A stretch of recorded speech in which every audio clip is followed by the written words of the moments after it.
Então,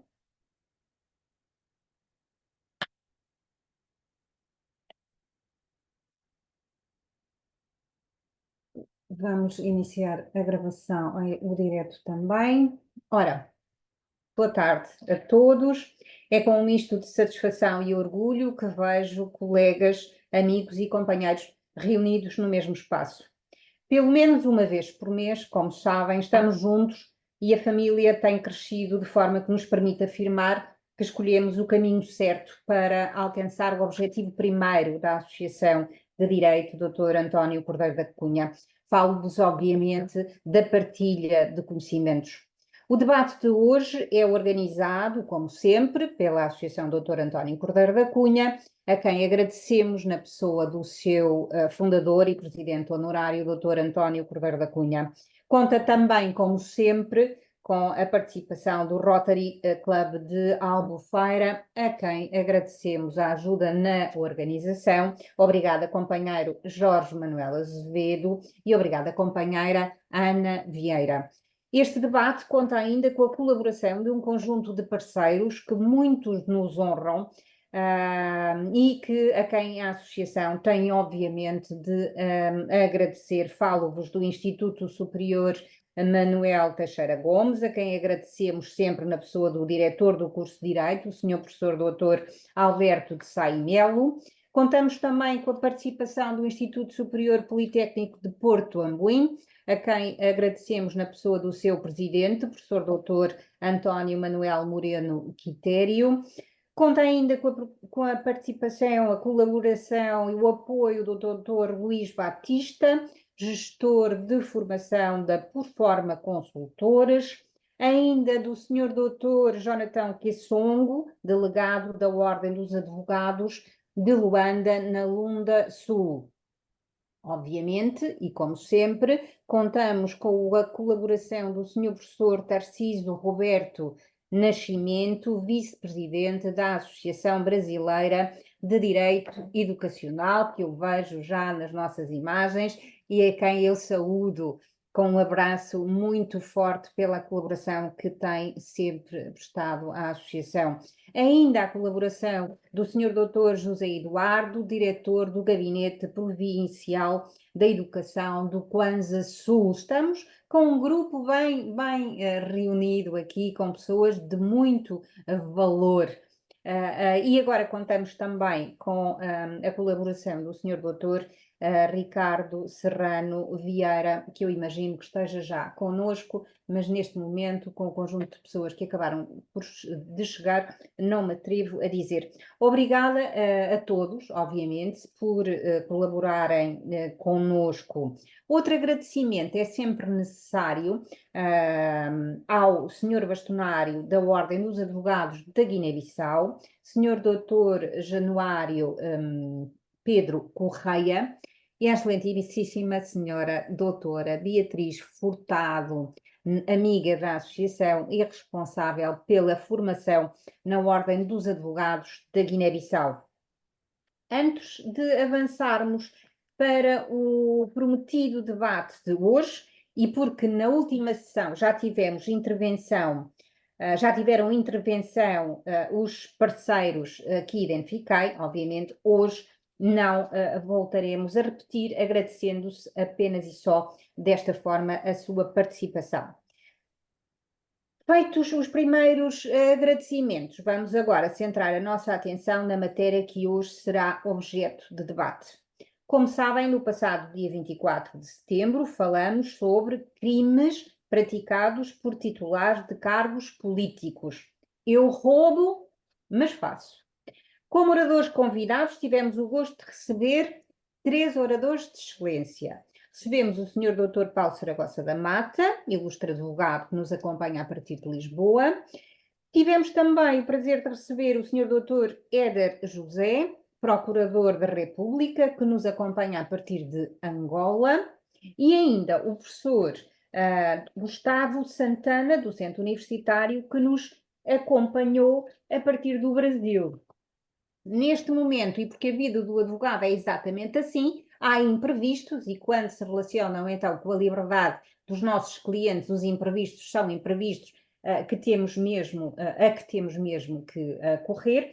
O senhor professor não conseguiu estar presente, para já, virá mais tarde, mas com a excelência de sempre, deu-nos a indicação de um novo orador que tem provas mais que dadas nesta matéria. Estamos a falar no professor Fábio Henrique Campos, que eu já apresentarei de forma resumida. Reunida que foi a qualidade, a excelência, a eloquência dos palestrantes, ficamos com muitas questões por colocar. Por essa razão, hoje regressamos. Falamos ou falaremos sobre o mesmo tema. Teremos os mesmos oradores, com esta ressalva do acrescento simpático do professor Fábio Campos. Contaremos com o melhor orador, moderador de todos. Falo-vos, obviamente, no senhor doutor Silva Cordeiro. Assim, temos razões suficientes para acreditar que este será mais um momento a rever. Terão intervenção no debate todos os colegas, associados e companheiros que manifestarem tal vontade, podendo fazê-lo através do bate-papo do Zoom ou sinalizando essa intenção, levantando a mão, que é uma das ferramentas disponibilizadas por esta plataforma. As questões podem também ser colocadas via Facebook, através do evento criado pelo grupo da Associação Dr. António Cordeiro da Cunha. Antes de passar a palavra ao Sr. Dr. Silva Cordeiro, de forma sintética, apresentarei os nossos convidados. O nosso primeiro convidado, Dr. Paulo Saragossa da Mata, é advogado há 30 anos, é docente universitário, atualmente em termos não permanentes, é autor de uma bibliografia composta por livros próprios e participações em obras coletivas, tem mais de 40 artigos científicos publicados e foi orador em mais de 40 ou 50 conferências e palestras nacionais e internacionais. É juiz ad hoc do Tribunal Europeu dos Direitos Humanos e membro do Conselho de Administração da Agência Europeia dos Direitos Fundamentais. O nosso convidado, Éder Joaquim José, é procurador da República junto do Tribunal da Comarca de Saurimo e junto dos Serviços de Migração Estrangeiros na Lunda Sul.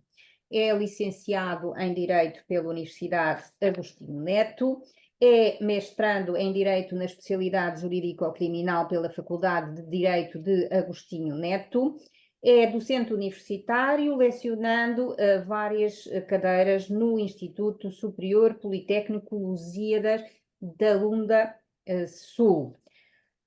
O professor Fábio Henrique Campos é professor, como já disse, mestre e doutorando em Direito.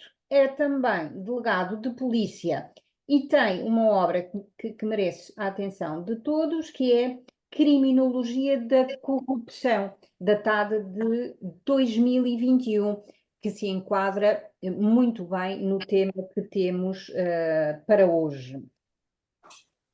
Agora sim, chegou a hora de se ouvir o meu silêncio. Sem demoras, passo a palavra ao Sr. Doutor Silva Cordeiro. Olá, boa tarde. Muito obrigado, doutora Carla.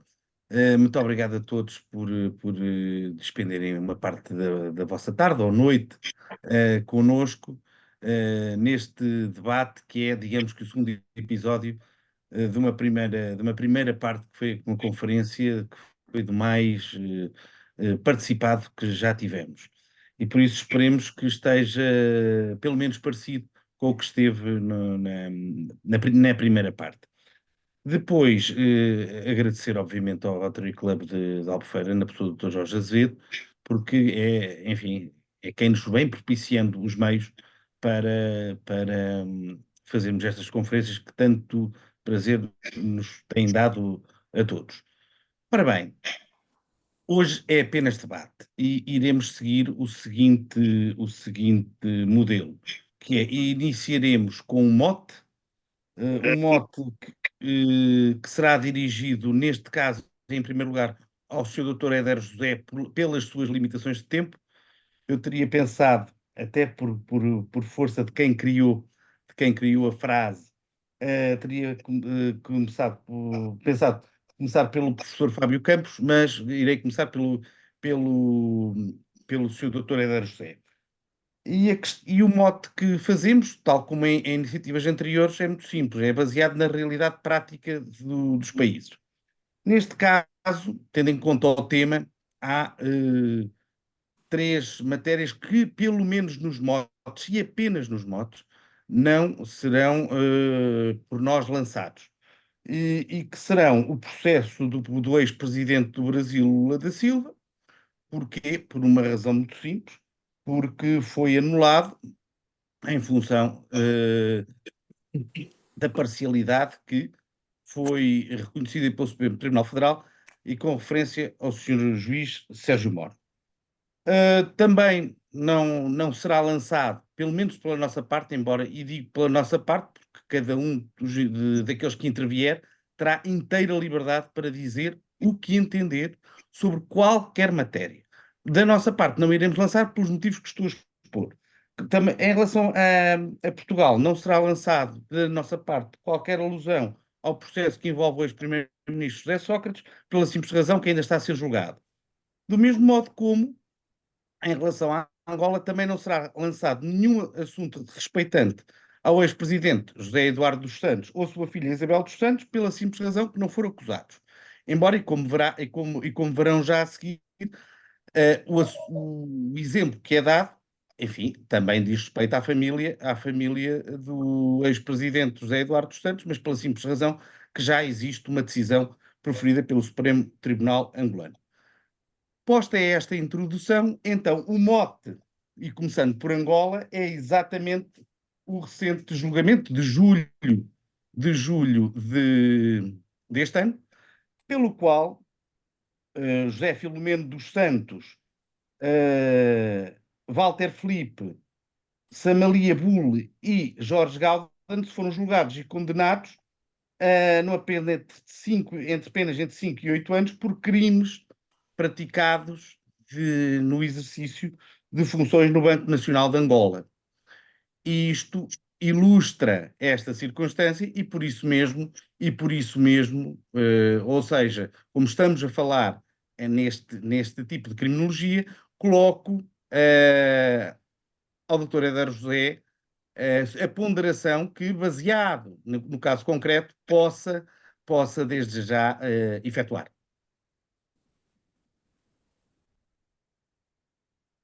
Muito obrigado, Dr. Silva Cordeiro. Permita-me, num primeiro momento, agradecer à organização pelo convite que nos foi formulado e também, pronto, manifestar o nosso agrado, tanto por estarmos aqui e podermos partilhar algumas questões relativamente ao tema que nos foi proposto. Portanto, relativamente ao processo que faz referência, portanto, o que nós temos a dizer é que, efetivamente, portanto, as individualidades que foram citadas foram julgadas, foram condenadas, tal como é do domínio público. Foi interposto um recurso extraordinário de inconstitucionalidade decorrente das situações inerentes ao próprio processo. Em função desse recurso que foi interposto, o Tribunal Constitucional da República de Angola se pronunciou a respeito deste recurso e, portanto, deu provimento portanto, às questões que foram formuladas pela defesa. Portanto, deu recurso e considerou, portanto, inconstitucional tanto tanto a decisão foi tomada pelo Tribunal Supremo de Angola. Portanto, o processo seguiu, portanto, baixou para o Tribunal Supremo de Angola, onde, tanto se encontra, em função daquilo que foi a decisão do Tribunal Constitucional, tal como podemos perceber, o Tribunal Constitucional de Angola é o tribunal que julga, em última instância, as questões ligadas à inconstitucionalidade das decisões dos tribunais, tanto de jurisdição comum e também das decisões proferidas, quer por órgãos administrativos, ou por outros órgãos também judiciais. E, portanto, em função dessa inconstitucionalidade que foi detectada, tanto o Tribunal Supremo de Angola foi obrigado a se pronunciar, tanto no caso, expurgar a inconstitucionalidade que foi verificada pelo Tribunal Constitucional e voltar então a reapreciar a mesma decisão. Tanto o Tribunal Supremo, tanto se pronunciou, manteve, tanto expurgou aquilo que são as irregularidades e as inconstitucionalidades que foram verificadas pelo Tribunal Supremo e voltou então a se pronunciar relativamente à questão. Portanto, se pronunciou e tomou a decisão com base na própria Constituição e também nas leis que regem, portanto, o processo penal e o próprio direito penal angolano. Portanto, tomou a sua decisão e daquilo que são as notícias que são veiculadas, portanto, como podem imaginar, nós não estamos diretamente ligados a esse processo, como podem perceber, nós estamos na Lunda Sul, este processo está a correr no Tribunal Supremo e no momento anterior correu também no Tribunal Constitucional. Alô? Sim, estamos a ouvi-lo. Sim, Doutor, senhor. eu pedi-lhe que falasse sobre o efeito que entende que possa existir ou não na comunidade jurídica angolana com decisões destas que julgo, tanto quanto me foi dado a perceber e por aquilo que consultei, que esta última decisão já terá transitado em julgado. Exatamente. Portanto, tal como ia dizendo, portanto, o Tribunal Supremo de Angola voltou a se pronunciar, voltou a decidir, a reapreciar a sua própria decisão, em função daquilo que foi a decisão, portanto, em função das inconstitucionalidades que foram verificadas pelo Tribunal Constitucional, voltou a proferir uma outra decisão, expurgando aquilo que são, tanto, as inconstitucionalidades verificadas pelo Tribunal Constitucional, e em função disso, então, foi proferida uma nova decisão. Proferida esta nova decisão do Tribunal Supremo, dois caminhos se vislumbram. Portanto, o primeiro caminho seria, tanto, tal como podemos perceber, a interposição de um outro recurso de inconstitucionalidade, porquanto o Tribunal Supremo julga em última instância, portanto, em termos de jurisdição comum. Portanto, um caminho seria a interposição do recurso de inconstitucionalidade, e aí alegando, tanto, eventuais inconstitucionalidades verificadas nesta nova decisão, portanto, e aí o Tribunal Constitucional voltaria a se pronunciar sobre esta mesma decisão. No caso de haver alguma inconstitucionalidade, o processo regressaria novamente para o Tribunal Supremo de Angola. E o outro caminho seria, tanto, uma vez transitada em julgado a decisão proferida pelo Tribunal Supremo, seria, portanto, a execução desta decisão. Portanto, uma vez que os mesmos arguidos e expurgados as inconstitucionalidades verificadas pelo Tribunal Constitucional, e uma vez transitada em julgar a decisão proferida pelo Tribunal Supremo, e considerando que é um tribunal que julga em última instância, salvo os casos de inconstitucionalidade verificada, portanto, a execução automaticamente é executada. Executada a decisão significa que os mesmos arguidos, em função da decisão, deverão então ser conduzidos à cadeia e poderem então cumprir as respectivas penas aplicadas pelo Tribunal Supremo. Portanto, não sei se efetivamente essa questão está mais ou menos esclarecida ou se ainda há Então, alguma... a questão que lhe queria colocar com este mote era Sim, se senhor. entendia que este tipo de decisões na específica comunidade angolana se teve, obviamente, se esta decisão teve reflexos e repercussão na comunidade angolana e que repercussão foi essa, se entende que os reflexos são positivos, negativos, no fundo, a questão era dirigida nesse sentido. Portanto, é o seguinte, tal como dispõe a nossa Constituição, a Constituição da República de Angola, as decisões dos tribunais são de cumprimento obrigatório. Portanto, não se coloca nem tanto a questão vamos assim dizer, da conformação ou não da mesma decisão. Portanto, havendo uma decisão do tribunal, tanto as partes têm a possibilidade de, não se conformando com a mesma, poder interpor o competente recurso. Não interposto o competente recurso, automaticamente significa que conformam-se com a decisão e, no período de tempo estabelecido ou previsto pela lei, a decisão transita em julgado. Portanto, não se coloca tanto a questão de, vamos assim dizer, de gostar ou não gostar da decisão. Portanto, é uma decisão em si e é uma decisão de cumprimento obrigatório.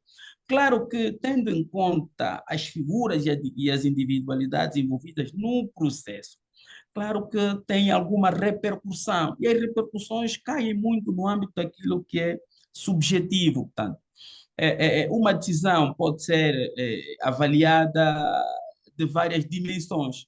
E aí, portanto, fazer essa avaliação cairia naquilo que é muito subjetivo. Portanto, avaliar uma decisão do tribunal, do nosso ponto de vista, nós entendemos que, portanto, é uma decisão, nós, digamos, nós, Ministério Público e eu, enquanto procurador, enquanto garante da legalidade, nós estamos do lado do cumprimento da lei e do cumprimento das decisões dos tribunais.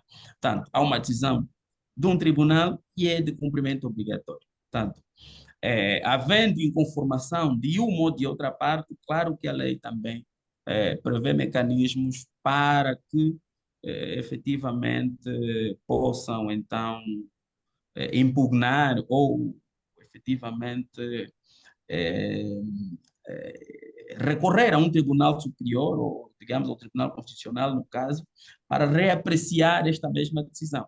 Mas, portanto, é uma decisão do plenário do Tribunal Supremo de Angola, e assim sendo, portanto, o Ministério Público, enquanto fiscal da legalidade, enquanto garante do cumprimento da lei, está efetivamente, não vamos dizer de acordo, mas, digamos assim, é, é, havendo uma decisão, tanto de um tribunal, tanto somos de opinião, somos de entendimento que essa decisão deve ser efetivamente cumprida. Tanto, e no caso em concreto, tanto houve uma decisão condenatória, tanto dos arguidos, e aos arguidos cabem, pura e simplesmente, recorrer à decisão ou então conformarem-se com a decisão. Agora, é óbvio que cada um tenha o seu entendimento e tem-se dito aqui na nossa gíria que onde existam três juristas, podem surgir quatro opiniões diferentes e todas elas divergentes. Então, aí está, tanto, digamos assim, o perigo de fazermos avaliação subjetiva de qualquer decisão, tanto jurisdicional. Portanto, é uma decisão de um tribunal, vamos assim chamar, gostando ou não dela, nós devemos obediência a ela. Portanto, não vamos. Claro que as repercussões, tal como coloca o doutor Silva, tanto as repercussões são inerentes à própria qualidade dos sujeitos envolvidos. Tanto, e nós estamos lembrados tanto das repercussões que esses casos têm, tanto dos casos de José Sócrates, tal como do caso tanto do atual presidente agora, Luiz Inácio Lula da Silva. Né? Caso, portanto, há sempre opiniões divergentes, há sempre opiniões divergentes. E, portanto, é normal que isso aconteça. Todavia, há mecanismos para atacarmos qualquer decisão jurisdicional. Portanto, não se conformando com a decisão, os arguidos tenha toda a possibilidade, têm toda a legitimidade de recorrer de tal decisão. E, aliás, nosso ordenamento jurídico, nosso ordenamento, toda e qualquer decisão é passível de recurso. Então, portanto, vamos deixar que os órgãos jurisdicionais tratem da questão e, no seu devido tempo, claro que teremos teremos a justiça feita. Muito Teremos obrigado, justiça. doutora Éder José. Ora bem, lembrando a todos os demais que podem fazer o mesmo, julgo que o doutor Paulo Saragossa da Mata pediu para intervir no sentido de certamente pegar no mote que será a sua resposta para dar dimensão de debate àquilo que estamos hoje a fazer e que é exatamente isso, um debate. E, portanto, lembrando a todos os outros que podem, querendo assinalar a sua intenção de intervir com a ferramenta da mãozinha, passo imediatamente a palavra ao Dr. Paulo Saragossa da Mata. Muito boa noite a todos. Também não vou perder muito tempo a fazer agradecimentos, pois bem sabem que estou muito agradecido por me convidarem. É um prazer. Gostaria de, antes de dar a minha resposta ao mote que o Dr. Silva Cordeiro nos lançou, gostaria só de esclarecer uma questão com o Sr. Procurador, o Dr. Edgar José. Esse caso do Dr. Filomeno, ou seja, dos filhos do ex-presidente da República de Angola, foi julgado em primeira instância por que tribunal? Que eu não tenho isso de memória.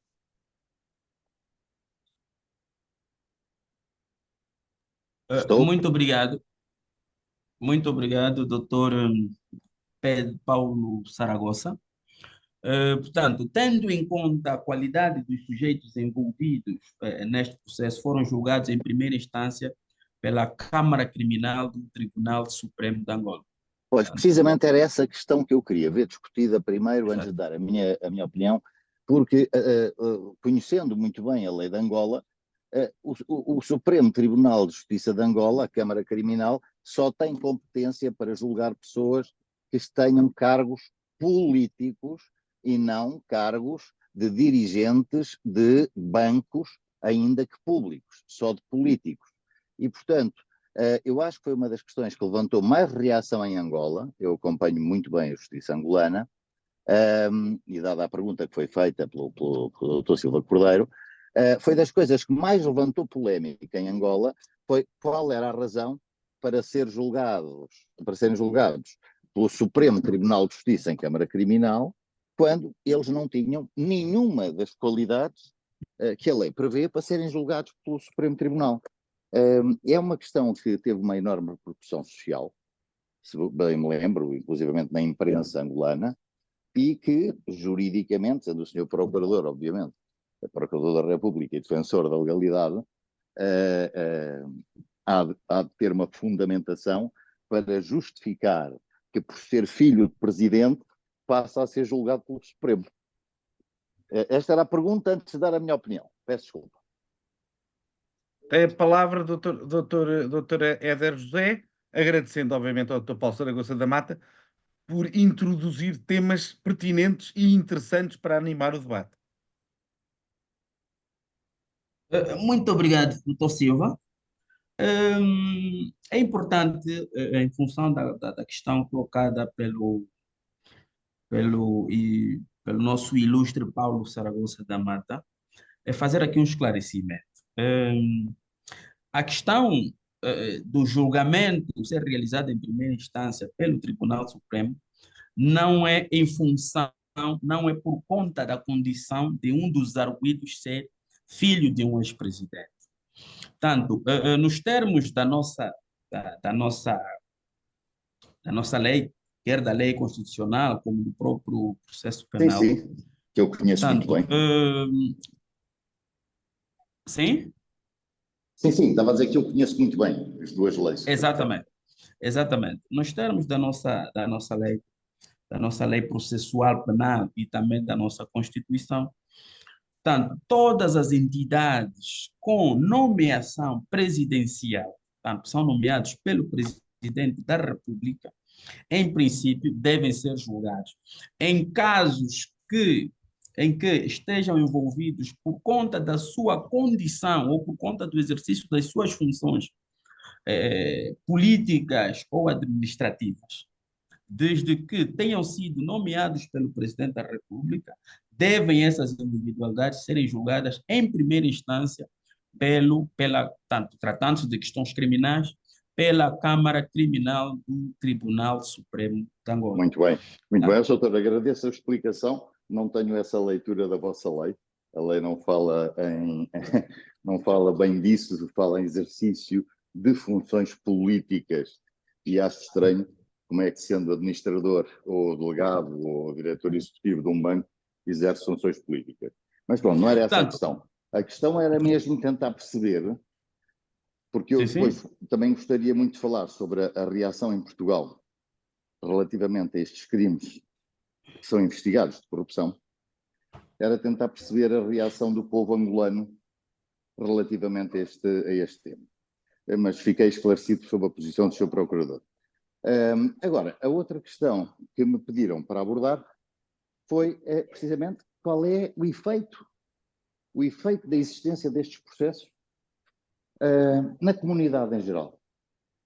E eu diria que em Portugal, posso dizê-lo com alguma experiência, pelo menos quase exclusiva da área desde 2008, que a existência destes processos tem tido dois efeitos.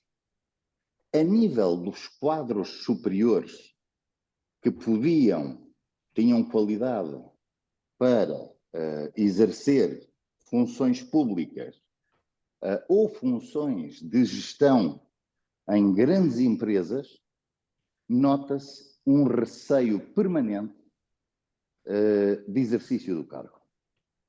Não percebi, doutor Saragossa, não percebi a última parte disso. Estou a dizer que em Portugal tem-se notado muito que as pessoas ficam com muito receio do exercício de funções públicas ou de administração de grandes empresas. As pessoas ficam com receio, por isso os quadros que podiam tomar conta de grandes empresas, de direções gerais, de ministérios, as pessoas acabam por fugir a esse exercício, por saberem que estão sempre permanentemente em risco de serem envolvidas em processos criminais. O segundo efeito que há na sociedade portuguesa é diferente, é mesmo ao nível do povo. Como muitos destes casos, a maioria destes casos têm tido bastante fraco resultado a nível de julgamento, acabando quase sempre pela absolvição dos arguidos que são políticos, quase sempre, há um desacreditar, nota-se muito um desacreditar de todos nós como comunidade no próprio processo penal. E uns acham que não há condenações porque são pessoas poderosas, a nível de, eu diria mesmo até a nível de conversa de café, de conversa de táxi. Outros acham o contrário. Acham é que todo o processo é mal feito, é feito propositadamente para perseguir uma pessoa concreta que, coitada, não é responsável e que viu a sua vida destruída. Isto tem sido as leituras que eu tenho feito da experiência de rua depois de haver processos de dimensão tão grande. Não refiro o caso Sócrates, não refiro, mas podemos referir tantos outros que envolvem agentes políticos e que acabam por ter absolvições mais ou menos incompreensíveis. Devo referir, embora seja uma decisão ainda meramente interlocutória, que causou um grande impacto público, um grande impacto público. Neste caso muito conhecido como caso Influencer, que levou à queda de um governo do Partido Socialista, o grande impacto que teve a decisão de um juiz, ao dizer que inexistiam fundamentos reais para ter havido a detenção e, portanto, não aplicava quaisquer medidas de coação. Isto teve um imenso efeito público, um negativo, diria eu, um efeito público negativo muito grande, eu diria, de quase desnecessidade da investigação. Mas isto é a minha opinião pessoal, recolhida, como eu digo, na rua, quando falo com as pessoas, é a minha opinião pessoal sobre os efeitos concretos dos crimes de corrupção. Depois gostaria também de dar uma palavrinha mais tarde, se fosse possível. É sobre o Com eu certeza, roubo, e eu também lhe roubo, mas colocarei, fácil. uma questão. Obviamente, o tema aqui é mais a perspectiva de quem já estará condenado, ou seja, estarmos a pegar em decisões que já se Resolvidas. consolidaram, exatamente, e não tanto, como já foi Naquelas que anteriormente um tema de debate, as pessoas que são detidas, às vezes são detidas com espetáculo e tudo isso. Isso. Esse é um outro tema, obviamente um tema vasto e interessante, mas que já foi tomado. É verdade. Pegando na sua intervenção, gostaria ainda de perguntar ao Dr. Éder José qual foi a repercussão, que viu, tal como o Dr. Paulo Saragossa da Mota enunciou, na sociedade angolana, se é que viu alguma. Bom, muito obrigado. Muito obrigado. Portanto, como podem perceber, e na minha primeira intervenção havia dito exatamente isso. Portanto, tendo em conta, portanto, os sujeitos envolvidos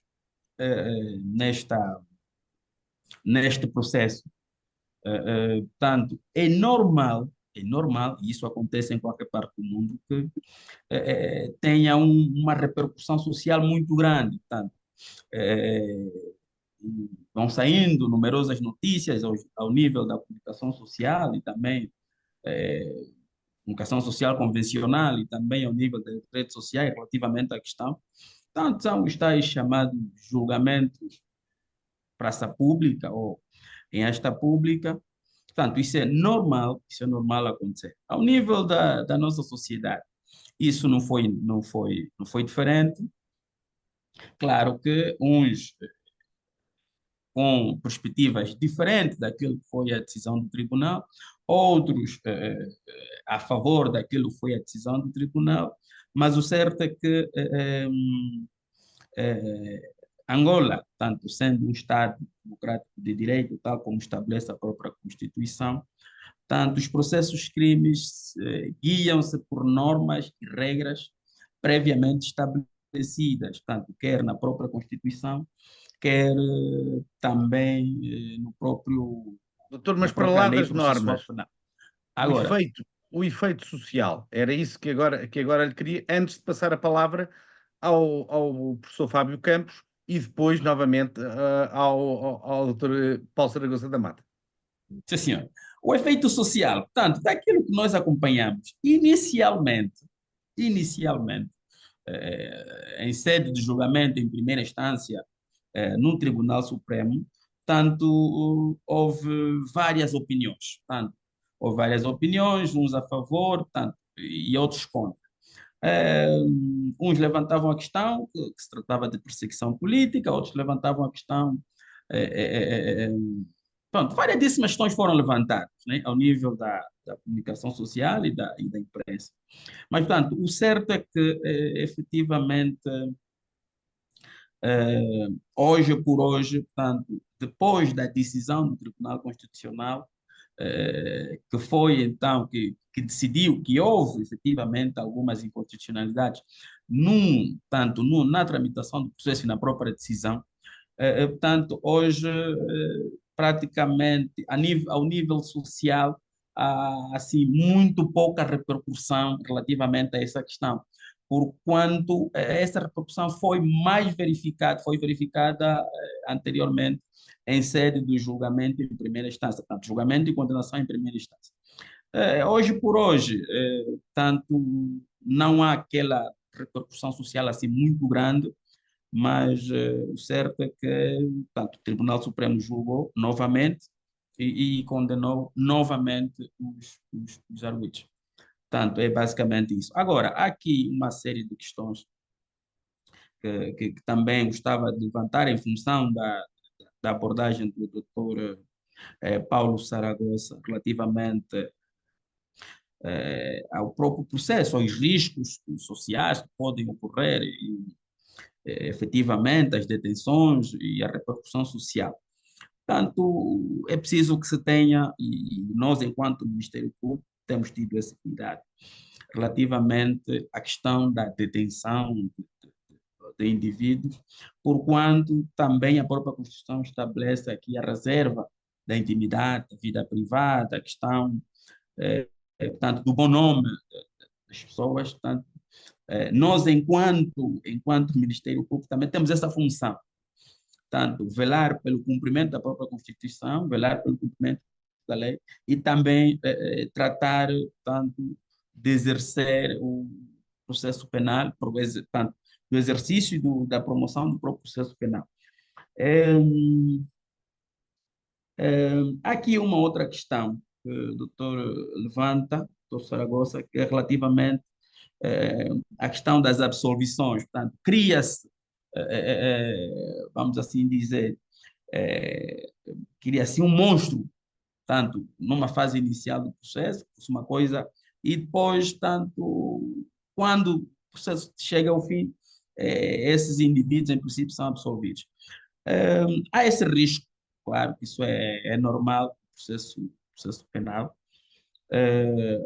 Muitas das vezes, tanto parte de um juízo de suspeita e que a posterior pode-se verificar que essas suspeitas efetivamente não são consolidadas lá mais à frente, quando da instrução ou da investigação ou do apuramento dos fatos, efetivamente, tal como eles aconteceram, pode-se verificar lá mais para frente que efetivamente não passou de uma mera suspeita e essas suspeitas não são consolidadas. Portanto, são situações que a própria lei prevê. Portanto, há uma denúncia, há uma suspeita com algum fundamento, digamos assim, aos órgãos competentes incumbe portanto, promover o processo penal, e aqui, partindo de um juízo de suspeita, que pode ou não ser consolidado, pode ou não ser lá mais para frente verificado. Portanto, há esse risco, efetivamente. O que se deve fazer é mitigar ao máximo esse tipo de situações para que efetivamente se faça justiça. Agora, a questão da perseguição é uma questão que Estamos a também fugir pode... do tema. Estamos a fugir do tema. Deixe-me Era colocar. apenas, Diga, diga. era apenas para rebater as questões colocadas pelo doutor Paulo, mas, todavia, ficamos por aqui e aguardando, portanto, que nos sejam formuladas novas questões. Certíssimo. Deixem-me só fazer uma intervenção aqui. Eu tenho na tela uma pessoa especialíssima. Há pessoas que fazem parte da nossa história, há pessoas que fazem parte dos nossos afetos e há pessoas que viveram com os nossos afetos.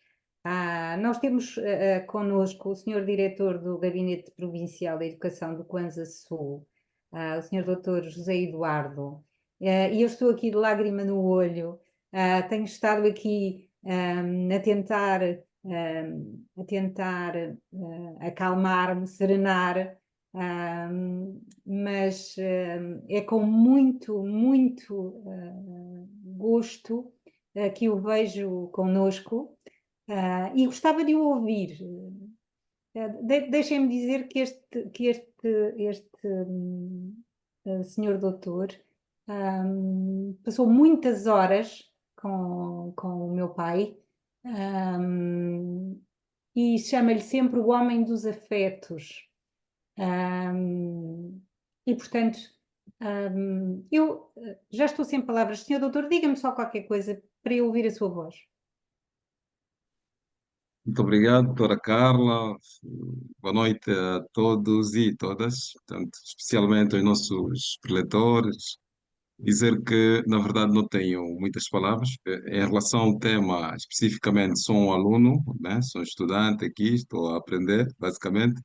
enquanto, portanto, alguém que exerce cargo de direção.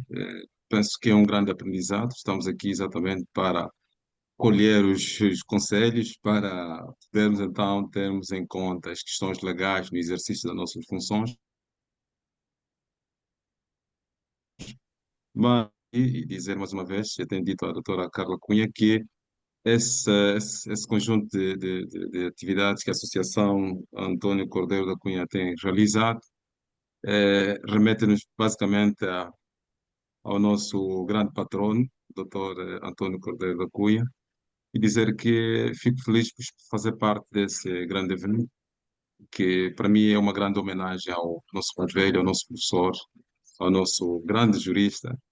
E pronto, é basicamente isso que eu tenho a dizer. Posso me Obrigada. emocionar de tanto falar, simplesmente agradecer e dizer que é uma rica homenagem ao nosso professor Antônio Cordeiro da Cunha. Muito obrigado. Muito obrigada, doutor. Está no meu coração sempre. Lembro-me de si todos os dias, e dos tempos e das horas que esteve à conversa com o meu pai. Pronto. Obrigada, sentido obrigada. Vou passar a palavra ao doutor Silva Cordeiro. Obrigada, doutor José Eduardo. Obrigado, doutora Carla, e enfim, é um momento bonito. Irei agora então formular a questão mote, lembrando a todos os demais que podem assinalar e podem colocar as questões que entenderem neste debate. Este debate é moderado por mim e tem a intervenção dos nossos oradores, que generosamente, mais uma vez, se disponibilizaram a fazê-lo. Mas conta com a intervenção de todos aqueles que estão a assistir, querendo. Ora bem, em relação ao Sr. Professor Fábio Campos, a quem agradeço a sua participação, eu devo dizer que o tema desta conferência é, aliás, vem do antigo governador e prefeito de São Paulo, Ademar de Barros, que terá, nos anos 50, dito exatamente isto: eu roubo, mas faço. A seguir, terá sido sucedido nos mesmos cargos por Paulo Maluf, que aliás terá dado origem ao verbo malufar, que será mais ou menos a mesma coisa: eu roubo, mas faço. Portanto, não só pela qualidade em que intervém, mas pelo facto de vir de uma sociedade onde esta designação foi inicialmente consagrada, obviamente gostaríamos, estou certo, de ouvir a perspectiva jurídica e social do professor Fábio Campos. Obrigado. Obrigado, professor, pela apresentação, professora Carla, doutor Éder, todos os demais presentes. Eu agradeço a oportunidade, né, de estar aqui, indicado pelo colega Gustavo Santana, né, que não pôde estar presente. Eu estudo há algum tempo aqui na nossa realidade aqui brasileira a questão da criminologia, né, da corrupção, claro que sob o aspecto da história nacional. Né? O senhor citou aí o Paulo Maluf, que foi virou um verbo, né, malufar, sinal dessa frase, eu roubo, mas eu faço, que representa, na verdade, uma confusão entre o público e o privado. Né? Então, a gente tem um processo histórico no Brasil marcado, claro que não existe nenhuma sociedade, creio eu, né, que exista um tipo ideal em que toda a técnica, todo o direito, ele se prevalece sem que haja um grau de patrimonialismo, né, um grau de corrupção, aquilo que leva à corrupção, à improbidade, todas as sociedades têm, mas a gente tem as nossas peculiaridades aqui no Brasil, que elas são bem marcantes para nós e afetam, sem dúvida, o desenvolvimento humano, né, que acaba gerando esse círculo vicioso de baixo desenvolvimento. O Amartya Sen, né, que é um autor Nobel em Economia, ele traz essa questão, né? Você tem o desenvolvimento humano e aí você tem a corrupção que se beneficia do baixo desenvolvimento humano e para superar esse círculo vicioso da corrupção, o desenvolvimento humano também acaba sendo, né, algo necessário. Então, essa confusão, esse patrimonialismo, ele é muito presente. A gente tem aqui no Brasil um Estado constitucional democrático muito recente. A nossa Constituição ela é de 1988. Antes dela, nós tivemos períodos de espasmos democráticos e períodos ditatoriais, durante uma república que, basicamente, iniciou no final do século XIX, né, passou pelo século XX, mas ainda assim com um processo de desenvolvimento humano muito complicado, né, gerando essa questão do que a gente chama aqui de coronelismo, basicamente essa falta de delimitação entre aquilo que é público e aquilo que é privado. A gente foi citado aí, né, a questão do atual presidente Luiz Inácio Lula da Silva, que, né, chegou a ser preso e condenado por crimes de corrupção, lavagem de dinheiro, e com ele mais de 100 pessoas numa investigação que foi denominada Lava Jato. A investigação Lava Jato, já que ela foi citada, ela iniciou ali em 2014, contando com cerca de 80 fases da operação e mais de 100 pessoas identificadas.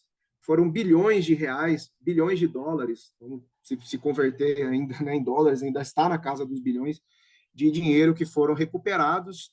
Foi uma investigação que ela iniciou no sul do Brasil, numa cidade chamada Curitiba, através de uma investigação de um doleiro que tinha relações, se descobriu, né, que tinha relações com um alto funcionário da empresa de petróleo brasileira chamada Petrobras. Com isso, encontraram veículo importado, recebido em troca de corrupção, paredes com recheadas de dinheiro escondido, enfim, uma materialidade muito presente da existência dessa corrupção. E de 2014, isso passou a se desmembrar, a operação foi para o lado das empreiteiras, que é um outro ponto muito prejudicial e histórico. Isso não começou em 2014, isso se sabe, vem já no mínimo desde a década de 80 do século XX, essa relação, muito antes até, relação de grandes empreiteiras e cartéis de empreiteiras com obras públicas. Isso acabou se estendendo durante a Lava Jato e se concentrou por um critério de conexão e prevenção legal, né? Foi o primeiro juízo que se tomou par dessa situação, dessa investigação, e tomou medidas cautelares como prisões e buscas e apreensões. Então, a investigação ela se concentrou em Curitiba, até que chegou ali, entre os investigados, o atual presidente, né, Luiz Inácio Lula da Silva. Mas, como eu disse, foram mais de 100 pessoas identificadas. Bom, houve durante esse período, a operação ela se encerrou em 2021, depois vou chegar e comentar sobre o estágio atual dela, o que gerou, o que aconteceu com essas pessoas que foram identificadas, enfim. Mas essa operação ela retrata, ao meu ver, muito bem a doutrina do Edwin Sutherland, que é um criminólogo, né, a doutrina da criminologia, do autor que basicamente popularizou o termo colarinho branco. Né? O autor, vocês sabem, o autor norte-americano, Edwin Sutherland, escreveu o livro Crime de Colarinho Branco, e ali eles retrata, através de uma pesquisa sociológica, toda a diferença entre a baixa criminalidade, aquela criminalidade do roubo, do furto, do pequeno furto, enfim, com a criminalidade de colarinho branco. Mas eu vou deixar isso mais para frente, né, para chegar no estágio atual. Fato é que houve, durante todo esse período, uma comoção nacional em relação aos fatos que vieram à tona, né, na República Brasileira. Houve um protagonismo, de fato, muito grande dos atores que estavam à frente dessa investigação. Né? O juiz Sérgio Moro foi um deles, o procurador da República, Deltan Dallagnol, e vários policiais, né, da Polícia Judiciária Federal Brasileira estiveram ali com seu protagonismo por estar diante de uma grande investigação. Enfim, houve, então, uma condenação, né, o atual presidente Luiz Inácio Lula da Silva, ele foi condenado em primeira instância. Esse processo ele foi para a segunda instância e houve um aumento de pena, né, pelo Tribunal Regional Federal, foi para o Superior Tribunal de Justiça. Durante esse período, o Supremo Tribunal Federal, por uma mudança de interpretação da nossa Constituição, passou a aceitar o cumprimento da pena, a execução da pena, a partir de uma condenação em segunda instância. Aqui no Brasil nós temos a primeira instância não gera, grosso modo, não gera a possibilidade de execução da pena, caso haja recurso. O trânsito em julgado em si, ela só vai, como está na Constituição, após a execução da pena somente após o trânsito em julgado da sentença penal condenatória. O Supremo Tribunal Federal, então, com uma mudança de entendimento, passou a aceitar que uma condenação em segunda instância já fosse possível a execução da pena. Então, assim como tantos outros, o presidente Luiz Inácio Lula da Silva, ele, como foi condenado pelo TRF, passou à execução de pena, ele foi preso e passou a cumprir a sua pena através dessa condenação do Tribunal Regional e Federal. Então, não ficou restrita ao juiz Sérgio Moro essa condenação, né? O tribunal, né, os desembargadores, enfim, ratificaram e aumentaram a pena.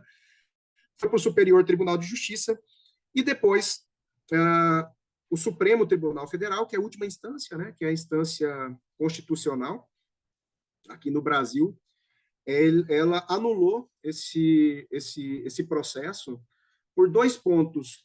Né, a questão territorial, mas isso depois já do presidente ter cumprido parte da pena, né, da execução da pena, o recurso foi provido, entendendo-se que não seria a vara de Curitiba que teria competência para julgá-lo, e sim a vara federal de Brasília, que é a vara federal da capital do país, né? Na época, o presidente Lula ele era ministro, chegou a ser nomeado, né? Não chegou chegou a ser nomeado ministro ali da presidente que o sucedeu. Então, houve essa anulação. E o segundo ponto foi a alegação de imparcialidade do juiz Sérgio Moro por uns vazamentos que tiveram no Telegram de mensagens em que o juiz Sérgio Moro ele comentava alguns pontos do processo com o procurador da República ou com os procuradores da República que faziam parte da acusação. Um ponto que fica até para o debate é a questão estritamente técnica, jurídica, aqui do Brasil. Nós não temos, ou nós ainda estamos em fase de implementação do chamado juiz das garantias. Então, até hoje, o juiz que ele toma conhecimento de um processo, que ele decreta uma prisão durante a investigação, uma busca e apreensão, por exemplo, é o juiz que se torna prevento para julgar aquele processo. Então, o juiz Sérgio Moro, ele era o juiz prevento para se julgar aquele processo, então ele tomou parte de toda a investigação, né? E depois foi o juiz que julgou também o processo, como isso era legal até haver essa mudança legislativa em 2020 aqui no Brasil. Mas isso foi um dos motivos para se alegar a parcialidade do juiz Sérgio Moro através desses vazamentos de mensagens da rede social Telegram, né, de um grupo em que o juiz Sérgio Moro estava juntamente com os procuradores da República. O Supremo entendeu, então, que houve aí essa quebra de parcialidade e, então, se anulou todo o processo em relação ao atual presidente Luiz Inácio Lula da Silva. Essa anulação, então, ela não foi material, né, não houve uma absolvição pela matéria, né, ou seja, não houve uma declaração judicial de que não houve a corrupção, até porque existem inúmeras, dezenas de colaborações premiadas com confissão, né, da corrupção, da lavagem de dinheiro, enfim, como eu disse, foram mais de 100 pessoas, né, condenadas, mas sim houve a alegação pelo Supremo Tribunal Federal de uma questão de nulidade no processo. A prisão em segunda instância, o Supremo Tribunal Federal acabou retomando aquilo que ele já entendia anteriormente, então encerrou esse entendimento pela prisão em segunda instância. Hoje em dia, voltou ao que era antigamente, né? A prisão ela só se dá após a condenação em última instância, quando não couber mais recurso. Então, é possível que se saia da primeira instância, vá para um tribunal, depois para um Superior Tribunal de Justiça e então ao Supremo Tribunal Federal. Isso efetivamente gera, e muito, uma demora na prestação jurisdicional e prescrição, né? Principalmente dos crimes de colarinho branco, onde há condições financeiras para esse acesso a tribunais.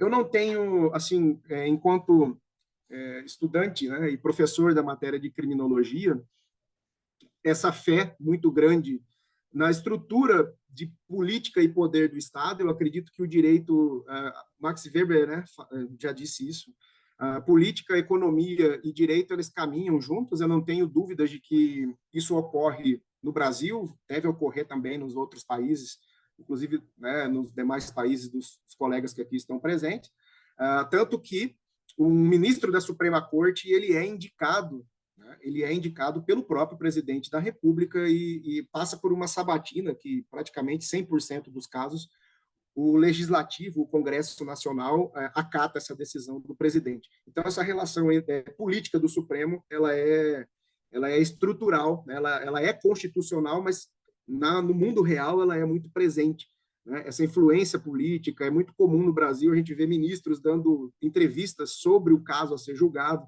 coisa que eu acredito que seja muito errado, enfim.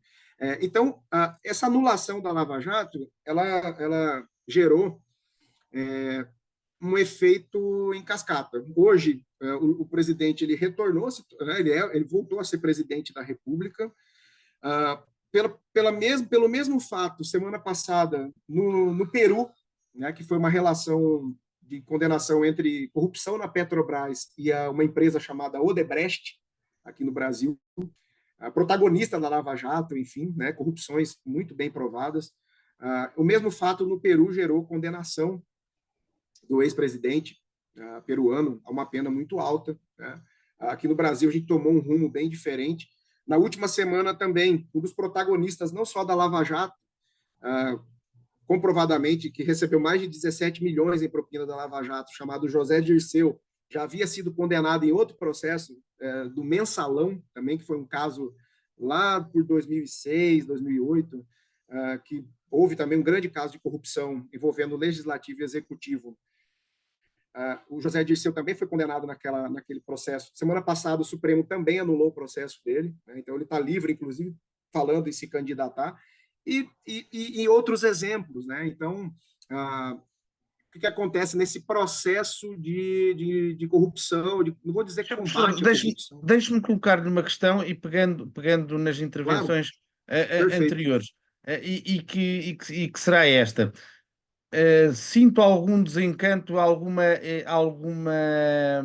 forma, de alguma forma, uma descrença no modo como as coisas funcionam, e pergunto-lhe também se a conformação social corresponde à formação do verbo malufar, ou seja, de algum modo as pessoas tanto aceitam que até transformam isso num verbo e continuam a votar naquela pessoa, se isso é o reflexo desse desencanto. Pergunto-lhe esta questão, e aí, por favor, pedi-lhe que me respondesse, antes de dar a palavra ao Dr. Éder José, uma vez que a pediu.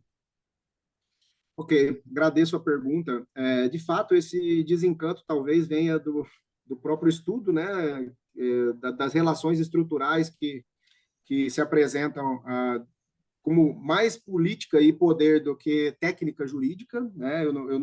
Há um desencanto de fato em relação a esse sonho de que o direito e a Constituição, abstratamente falando, esse encapsulamento dogmático, né, resolveria o problema da realidade, né? Claro que as instituições elas passam por um processo. O Brasil houve, como eu disse, a Constituição de 1988, houve um fortalecimento de instituições como o Ministério Público, Polícia Judiciária, mas ainda não foi suficiente para mudar ou se ter uma perspectiva positiva de que esse verbo malufar ele seja um verbo já extinto, né? O verbo malufar ele tem muito mais a ver, ao meu modo de pensar, e foi o que eu desenvolvi no meu livro, né, Criminologia da Corrupção, essa relação entre cidadania ou capacidade cidadã, que envolve aí a questão do desenvolvimento humano, ou seja, a capacidade do indivíduo, ele ter uma educação, ele ter uma própria cultura voltada para a delimitação entre o público e o privado, e isso exige um desenvolvimento humano. Eu acho que isso peca ainda muito, né, no Brasil. Nós temos um indivíduo que ele exige aquilo que ele tem de direito, né, ele vai ser mais seletivo nas suas escolhas e as instituições vão ser mais cobradas nesse sentido. Eu acho que esse é um caminho que o Brasil ainda tem um caminho muito longo a se percorrer, porque isso, como eu disse lá no início, né, envolve é um caminho que é uma quadratura do círculo, né? A gente precisa do desenvolvimento humano para sair desse aspecto patrimonialista, porém a gente precisa também, né, de quem está no poder para poder fazer com que a própria sociedade saia, né, desse círculo e obtenha um desenvolvimento humano mais favorável. Então, o cidadão mais vulnerável ao discurso político, que é o caso, por exemplo, do Maluf e etc., ele acaba caindo na lábia, vamos dizer assim, né, na lábia política, e acaba votando muitas vezes sem ter essa visão de como a corrupção em si ela está arraigada, né, nas instituições. E como eu disse, né, é muito visível aqui essa relação político-empresarial e dos poderes em si da República, né, com a questão da corrupção, né, esse favorecimento esse favorecimento, né, do patrimonialismo, né? A gente percebe, só para eu finalizar aqui a pergunta do senhor, para não me alongar muito, a gente percebe isso nas próprias condutas eleitorais. Aqui as eleições, elas ainda são patrocinadas, elas não eram, né? Passaram a ser patrocinadas pelo próprio erário, né? Então a verba pública, ela está na faixa ali de bilhões de reais todo ano para a própria campanha eleitoral, né? Então há uma legislação em causa própria, até mesmo nas escolhas político-eleitorais. Então é algo que desanima, né? A gente passa a não acreditar que toda a estrutura formal de controle, os tribunais de contas, a justiça, a polícia judiciária, o Ministério Público, eles por si só darão conta de resolver um problema que está muito mais no controle social informal, que seria a própria sociedade em si, né? Passar a cobrar e ter uma consciência de cidadania, de fazer as normas constitucionais de fato prevalecerem, né? Exigirem o cumprimento dessas normas constitucionais. Isso eu percebo que a gente ainda está um pouco longe nesse caminho. Houve um retrocesso com o fim da Lava Jato. Hoje em dia não se fala mais em combater crime de corrupção, né? A gente está num caminho aqui no Brasil que é muito estranho, muito estranho. As pessoas elas estão com medo de falar muitas vezes o que elas pensam, e isso é um problema. Deixe-me então fazer intervir o doutor Éder José, do outro lado do Atlântico, no que ao Brasil respeita. Doutor Éder José, tem a palavra novamente. Muito obrigado, doutor Silva. Eu tomo a palavra primeiramente para parabenizar o doutor Fábio Campos, portanto, por nos ter introduzido, efetivamente, nos ter feito compreendido o que é aquilo que são os factos relativamente à Lava Jato que ocorreu no Brasil. Portanto, uma explicação muito bem esclarecedora e clara relativamente à situação. Mas há uma questão que faz-me espécie e que, pronto, daquilo que nós acompanhamos relativamente a esta operação, que foi uma decisão que foi proferida pelo pelo Supremo Tribunal Federal do Brasil, relativamente ao cumprimento da pena, tanto condenatória em segunda instância. Portanto, nós acompanhamos concretamente, acho que foi o presidente Lula, que foi conduzido à cadeia em função de uma decisão do Supremo Tribunal relativamente é uma decisão, portanto, de cumprimento obrigatório, onde dispunha no sentido de que os arguidos condenados em segunda instância deveriam efetivamente cumprir com a decisão condenatória. Tanto, e aqui, doutor Fábio, corrija-me se essa decisão do Supremo Tribunal Federal já foi alterada, mas nós acompanhamos e fez-me alguma espécie, porquanto, pronto, é um entendimento geral e até universal, em como o princípio da presunção da inocência, portanto, deve sempre prevalecer no processo penal.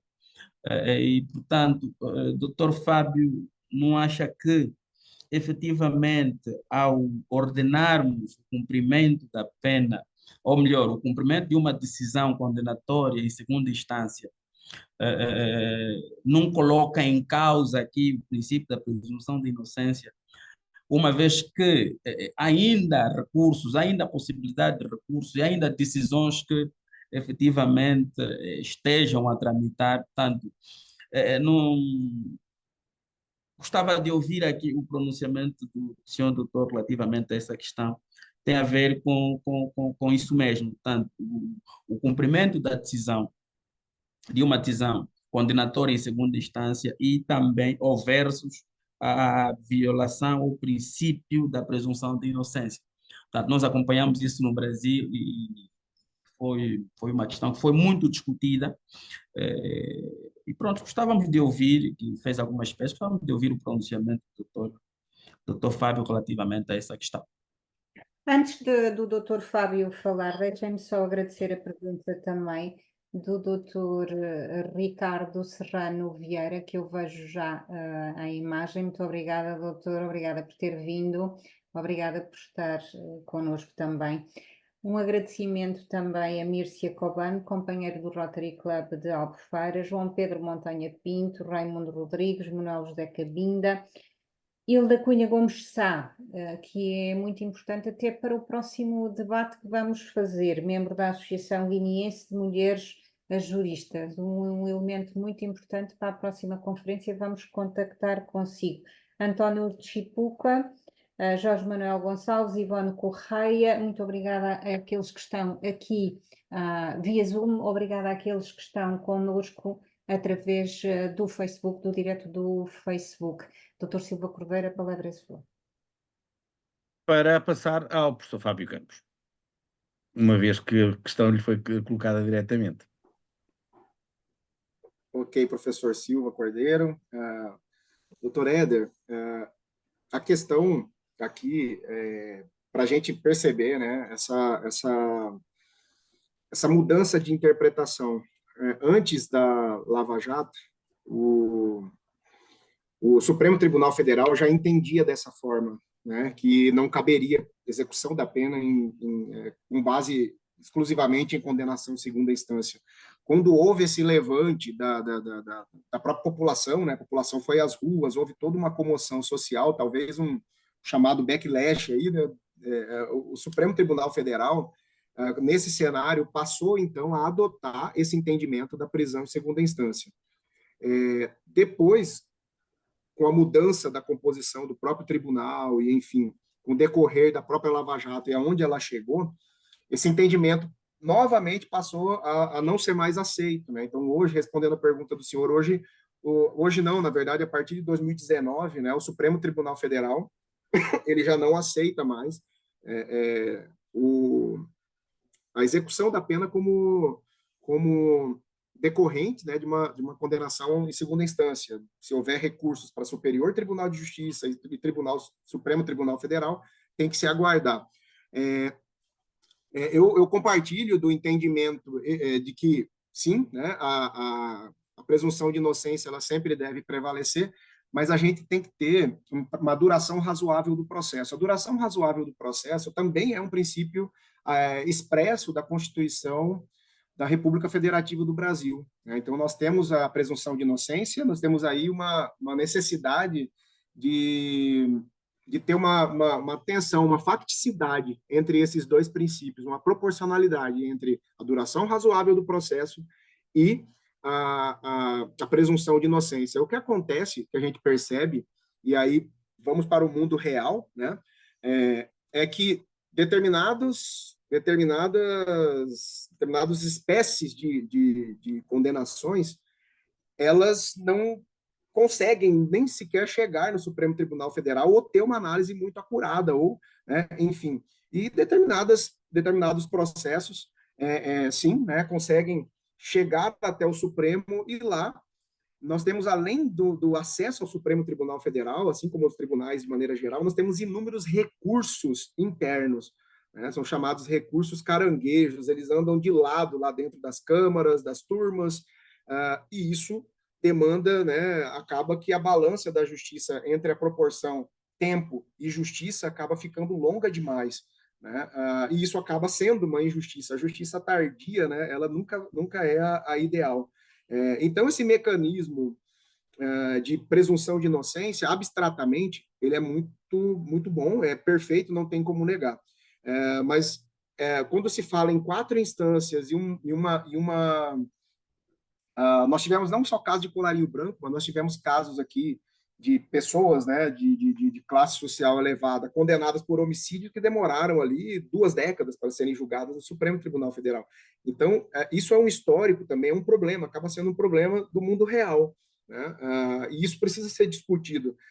Quando se fala em segunda instância aqui no Brasil, por que dessa prisão em segunda, condenação, execução da pena em segunda instância? É porque, tecnicamente, o mérito da causa, ele só é analisado, ou seja, as provas, uma imersão vertical, né, nas provas, ela só se dá até a segunda instância.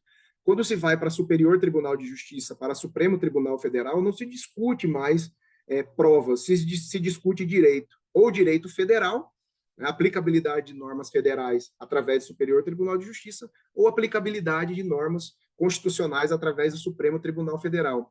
Então, a segunda instância, ela seria a última instância do mérito da causa, né? Mas, na verdade, a gente vê que isso acaba se tornando, dentro dessa realidade entre política e poder, algo que merece ser revisto de uma forma mais equânime. Eu não teria aqui a fórmula exata, né, obviamente, para poder equilibrar esse tempo e justiça, imagina, longe, né, dessa capacidade, mas algo precisaria ser feito, porque, de fato, é um problema que a gente tem em relação à questão da corrupção, a questão da perpetuação do verbo malufar aí, que foi citado, né, do roubo mais fácil, né? Então, as pessoas acabam tendo essa impressão de que a corrupção ela não tem uma consequência. Eu, particularmente, para finalizar aqui, também, né, desculpa para não alongar muito, participei durante essa época de algumas investigações de polícias judiciárias em âmbitos municipal e estadual, em que se percebia um temor, né, das pessoas envolvidas politicamente e investigadas por corrupção com o aparato criminal, né? As pessoas sabiam que a condenação, enfim, né, o medo de ir para a cadeia, que no final das contas é aquilo que mais eles temem, passou a ser algo latente. As pessoas passaram a ter mais receio do controle formal, né? Quando isso caiu, enfim, né, com o fim da Lava Jato, o fim da prisão em segunda instância, a gente percebe que hoje já não se fala muito assim em um futuro de combate à corrupção, né? Parece que foi um suspiro que a gente teve ali com o Mensalão, a Lava Jato, que hoje efetivamente, né, está bem mais complicado, né? Então, a prisão em segunda instância, sim, né, ela precisa, talvez não prisão em segunda instância, mas algum outro mecanismo de acelerar ou de se diminuir a questão recursal para não ficar algo muito extenso, né? Muitos recursos. Seria basicamente isso. Obrigado, professor Fábio Campos. E agora irei colocar uma questão também ao professor Paulo Saragossa da Mata, pegando precisamente nas suas palavras e pegando novamente na questão dos verbos ou das práticas toleradas. Recordando aqui que ao tempo de um dos políticos que foi condenado, dos poucos que refere, em Portugal, por factos praticados no exercício de funções, que foi o Dr. Isaltino Moraes, durante o seu julgamento, houve uma senhora que dizia: pode roubar, mas faz obra no concelho. Pegando nesta questão e na anterior intervenção do professor Paulo Saragossa da Mata, coloco, enfim, à sua reflexão, o que é que se lhe oferece dizer e partilhar connosco com referência seja ao receio de que fez menção, seja este tipo de afirmação que pode roubar, mas fez obra no Conselho, seja ainda a ineficácia de que deu conta e que de algum modo conflui com a perspectiva que aqui nos trouxe o professor Fábio Campos. E por isso, com estas questões, entrego-lhe a palavra. Muito obrigado, doutor. Eu diria, e o doutor Fábio Campos, o professor Fábio Campos, ainda deixou uma pequena nota sobre isto.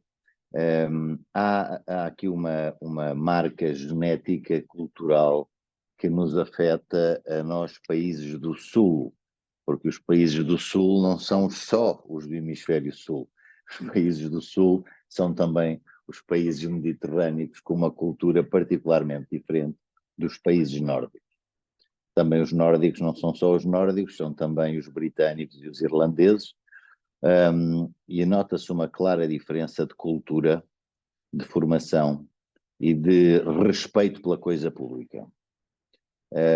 Dou um pequeno exemplo. Há países do Hemisfério Sul em que a solidariedade social vai ao ponto de, ainda vi um vídeo desse há poucos dias, de os empregados das fábricas e dos escritórios, primeiros chegam, estacionam mais longe da porta possível, porque se estão a chegar cedo têm tempo de chegar ao posto de trabalho, e aqueles que chegarem mais atrasados é que devem ficar com os lugares mais perto da porta de entrada do edifício, para que não se atrasem tanto. Isto é um belíssimo exemplo de pensar no outro e pensar no coletivo. Nós, os latinos, tivemos o fado de ter a corrupção, a cunha, o favorzinho, o por baixo da mesa na nossa genética. E transmitimos isso a todo o mundo que, entre aspas, colonizamos. O professor Fábio Campos, queira ou não, mas é a maior herança que nós deixamos no Brasil, é genética. E diria que em algumas latitudes, nomeadamente na colonização que tivemos durante 500 anos, em muitas partes do mundo, deixamos esta marca. O eu roubo, mas faço, ou no caso do Dr. Isaltino, que eu gostava só de fazer uma pequena correção. O Dr. Isaltino Moraes, embora esteja com um label de crime de corrupção, ele não foi condenado por um crime de corrupção. Ele estava acusado e foi absolvido desse crime. Ele foi condenado por um crime de fraude fiscal. Ou seja, é tipicamente um daqueles casos do Al Capone. Tinha imensos crimes pelos quais podia ser condenado e depois é apanhado de uma fraude fiscal. Esta situação, eu acho que foi bastante visível, não só com o Dr. Isaltino de Moraes, mas com outros autarcas, a quem o povo dos respectivos concelhos votavam e elegiam porque precisamente faziam obra no concelho, porque precisamente faziam pelas populações dos seus lugares o melhor que podiam, sem prejuízo de almoçar em lagosta todos os dias ou de fazerem outro tipo de negócios mais ou menos fraudulentos. Eu diria que é algo que também está nos livros. Há uma margem de tolerância pessoal ainda muito grande relativamente a alguns crimes económico-financeiros. O listar de alguns comportamentos que estavam inscritos no nosso padrão de comportamento diário, entre aquilo que é o não pode fazer, leva, às vezes, gerações a mudar. Eu dou um simples exemplo. O doutor Silva Cordeiro e os colegas que aqui estão mais velhos recordar-se-ão do início do processo de seleção do vidro, os vidrões. E quando começou a existir os vidrões, nós nas escolas víamos os rapazes e as raparigas a aprenderem que deviam pôr o vidro branco no vidrão branco e o vidro verde no vidrão verde. E éramos nós que levávamos para casa, para os nossos pais, a ideia, não, a garrafa não vai para o lixo, vai para o vidrão. Até porque achávamos graça aí pôr a garrafa no vidrão. Demorou, diria eu, 30 ou 40, 50 anos, para que hoje não haja, diria eu, quase ninguém em zona urbana que tenha vidrões, que não vá ao vidrão entregar as garrafas. Eu acho que este é um belíssimo exemplo de educação de um povo. Tal como cuspir no chão. Em 1973, 74, 75, o cuspir para o chão era uma coisa diária até 1990, 92, 95. E demorou, eu diria, pouco mais de geração e meia para que o cuspir no chão, hábito tão latino, tenha desaparecido. Eu estou a dar estes exemplos que se calhar os meus colegas estão todos a achar que são idiotas, mas estou a convocar estes exemplos para falar de uma coisa muito maior, que é o nós deixarmos de admitir como possível ou como não censurável um ato corruptivo. O facto de um belíssimo Presidente de Câmara, de um Secretário de Estado, de um Ministro, de um Primeiro-Ministro, que fazem muita obra, mas que se deixam corromper, tornou-se, diria eu, não é há muito tempo, eu diria que nos últimos 10, 15, talvez nem 20 anos, deixou de ser alguma coisa muito admissível. E aqui vê-se uma grande diferença entre os cargos políticos de primeira linha e os cargos políticos locais. E porquê? Porque um primeiro-ministro, um ministro, um secretário de Estado não reparam o buraco da calçada que eu tenho à minha porta. Mas o presidente da Junta e o presidente da Câmara reparam. E, portanto, é nisto que está a diferença. Nós toleraremos cada vez mais o comportamento cívico, o comportamento justo, o comportamento correto e cada vez menos os comportamentos corruptivos. Mas digo, ainda demorará mais, diria eu, talvez meia geração. Talvez quando nos tivermos, nós os que têm mais de 50, quando nós nos estivermos a aposentar, talvez os comportamentos já estejam mudados e realmente o eu roubo mas faço já não seja uma realidade para Portugal e espero que o malufar não seja uma realidade para o Brasil. Também estamos a comparar uma formiga com um elefante, porque o Brasil é realmente um elefante ao pé da nossa formiguinha, que é Portugal. Mas era um bocadinho esta mensagem que queria dar como sendo a minha opinião. Estamos a viver um momento de transição, como aquela que houve do vidrão, como aquela que houve do cuspir no chão. Recordo que seria impensável em Portugal, e foi, eu vivi essa experiência na própria pessoa, em primeira pessoa, era impossível deixar jornais numa estrutura metálica à saída do metro para que as pessoas pusessem os 50 cêntimos, as pessoas passavam e não punham os 50 cêntimos e levavam o seu jornal. Em Londres, exatamente a mesma estrutura metálica. Cada pessoa que tira um jornal põe lá os 50 cêntimos. É esta a diferença, é uma diferença cultural que, aliás, devo dizer, se repercute na investigação e no julgamento destes mesmos casos. Porque não podemos pensar que o advogado é feito apenas de pão de ló, mas que os representantes do Ministério Público e os juízes são feitos de bolos de primeira linha. Esta era a mensagem que vos queria deixar. Muito obrigado, Dr. Paulo Saragossa da Mata. Ora bem, eu questiono a todos os que aqui estão se querem assinalar ou colocar alguma questão a algum dos nossos oradores, e se não for esse o caso, eu daria a palavra novamente ao Dr. Paulo Saragossa da Mata, porque temos uma questão colocada previamente pelo Dr. Paulo Paias a respeito da figura da denúncia anónima, em que ele considera, e isto na sequência da abordagem que fez na sua anterior intervenção, quando da nossa primeira parte da conferência.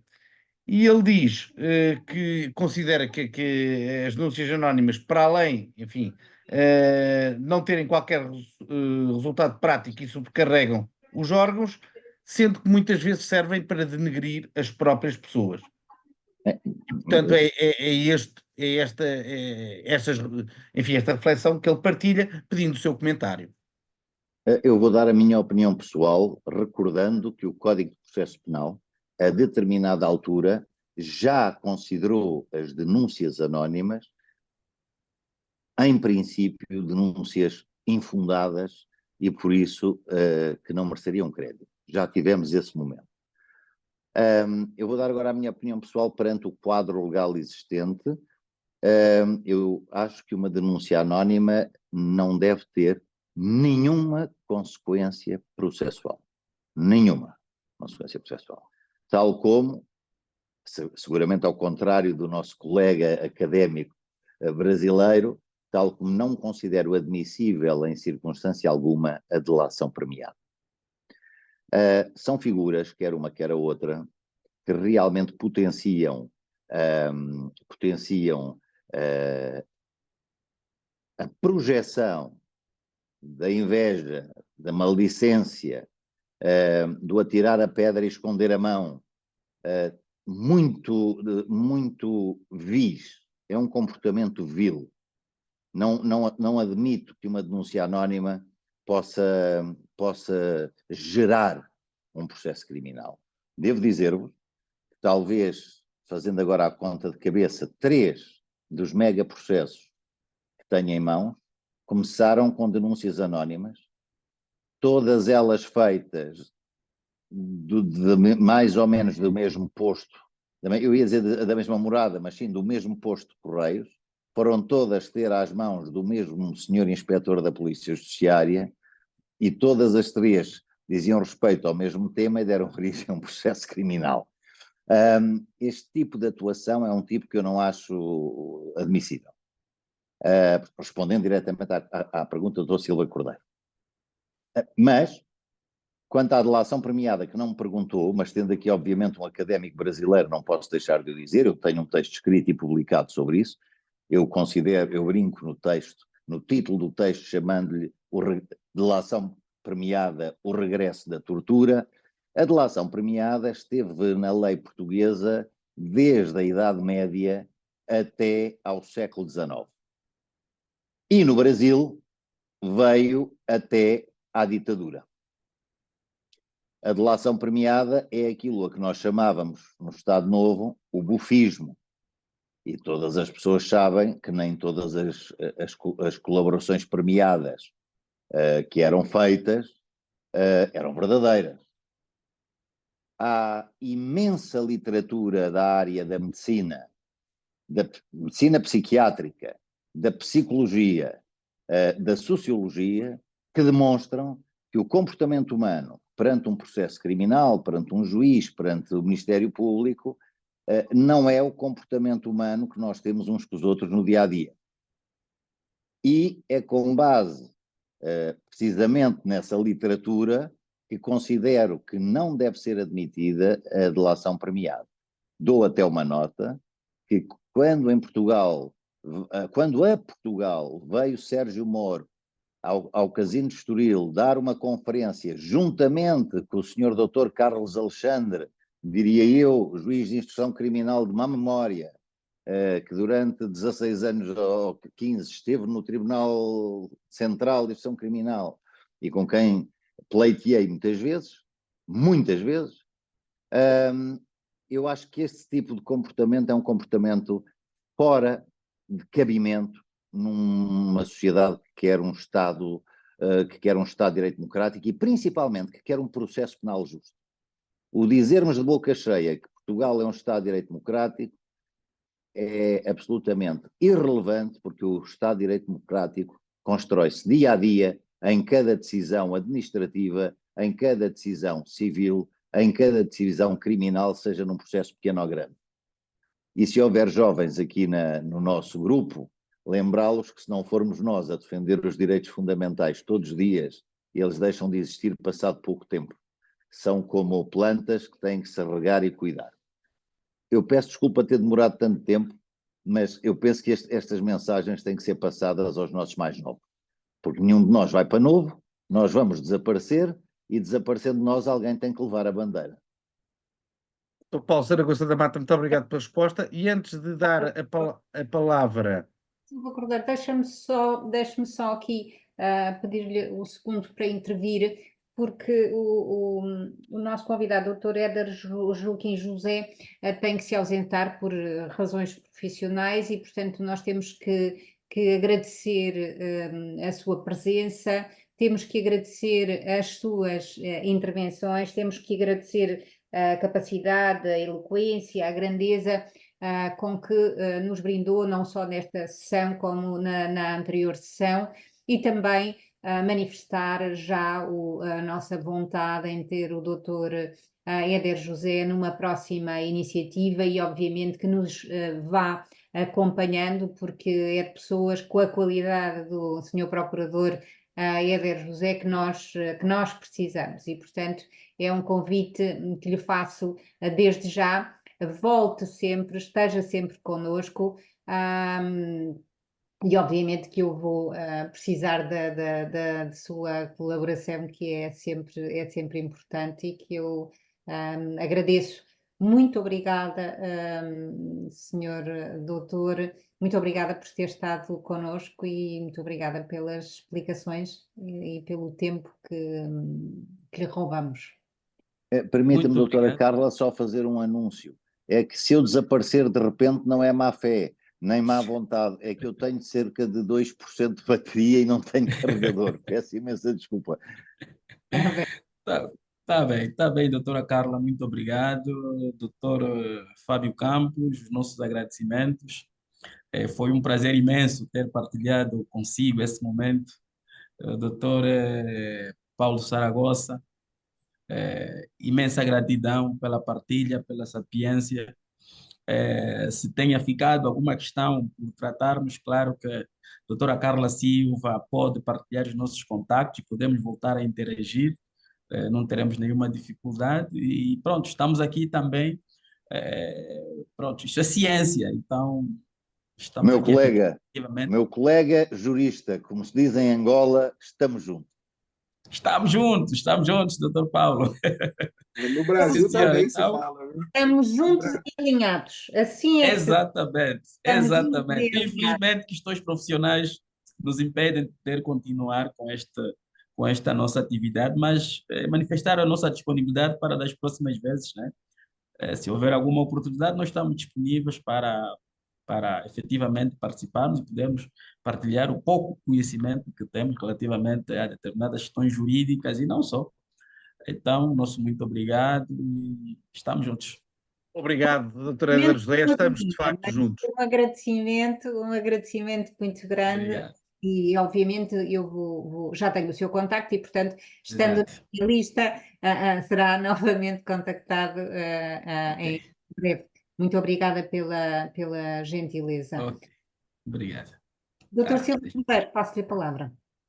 Ora bem, antes iria entregar a palavra ao Dr. Éder José, mas a verdade é que o Dr. Éder José teve, aliás, como nos havia antecipado, teve que se ausentar. Antes de passar a palavra ao professor Fábio Campos, não consigo resistir a dizer que, e não tomando qualquer posição, porque não costumo fazê-lo e também não vou quebrar a regra, mas quase que o fazendo, recordar que a delação premiada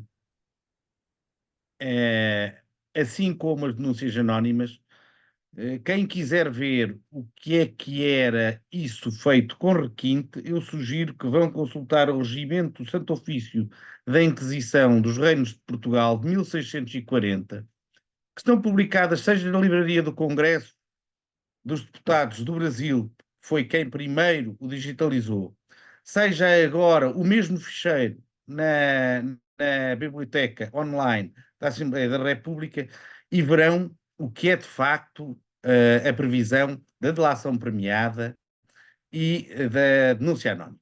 Dito isto e sem dizer mais nada, passo a este respeito a palavra ao professor Fábio Campos.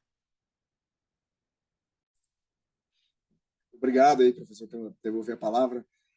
A gente, assim, como dizia, pregava muito Aristóteles, né? O caminho da virtude é o caminho do meio, né? Eu acredito que eu não endemonizaria a delação premiada, né? E também não a tomaria como algo salvadora da pátria e realizadora 100% da justiça. Eu acredito, assim, inclusive, participei de alguns trabalhos envolvendo a colaboração premiada. O que houve aqui no Brasil, aí eu acredito que tenha sido algo bom, né, que foi decidido, é que a delação premiada ela não é prova. Né? Aqui no Brasil, a delação... Estão me ouvindo? Não sei se conseguem me ouvir? Sim, né? Estamos a ouvi-lo perfeitamente. Obrigado. Tá. Parece que deu uma oscilação aqui, mas tudo bem. A delação premiada no Brasil, a natureza jurídica dela foi delimitada pela jurisprudência brasileira como um meio de obtenção de prova. Então, hoje, no Brasil, não se recebe nenhuma denúncia criminal para se iniciar um processo exclusivamente com a delação premiada. Por quê? Porque a delação premiada é um instrumento de obtenção de prova. Aquilo que a pessoa delatou, ela tem que indicar as provas e os caminhos para que haja, então, somente então, uma credibilidade daquilo que ela delatou. Né? Então, esse meio termo, eu acredito que ele foi bem utilizado aqui no Brasil. Claro que existem as alegações de que houve prisões para forçar a delação e etc. Isso, de fato, houve essas alegações em grandes operações, mas a delação premiada eu discordo quando se fala em denúncia anônima, né? Ela não é, aqui, pelo menos aqui no Brasil, ela não é anônima, pelo contrário, quando a pessoa delata, ela é obrigada a provar para se ter o mínimo de credibilidade.